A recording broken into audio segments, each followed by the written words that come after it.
សង្ក្រាន្តមកដល់ទៀតហើយភូមិយើងសប្បាយពេញទៅដោយសំឡេង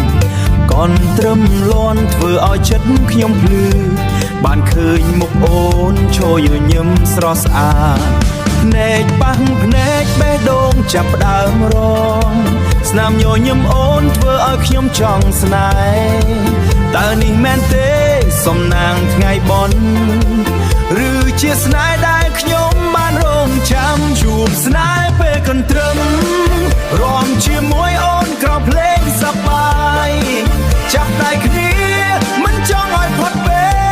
លស្នេហ៍កើតឡើងក្នុងថ្ងៃចូលឆ្នាំ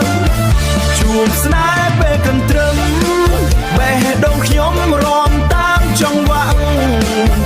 អូនអើយសុំកុំឲ្យបាត់ស្នេហ៍នេះសុំនៅជារៀងរហូតសំឡេងសើចអូនលាន់លឺក្នុងចិត្តធ្វើឲ្យខ្ញុំភ្លេចអស់ការពិបាករំចិត្តអារម្មណ៍កាន់តែក្តៅចង់ប្រាប់អូនថាខ្ញុំលងស្នេហ៍ហើយបើថ្ងៃនេះអូនក៏មានអារម្មណ៍ដូចគ្នាសូមកុំឲ្យឱកាសនេះហួសទៅ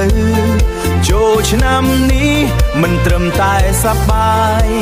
តែជាថ្ងៃដែលខ្ញុំបានជួបស្នេហ៍ពិតជួបស្នេហ៍ពេលកន្ទ្រឹម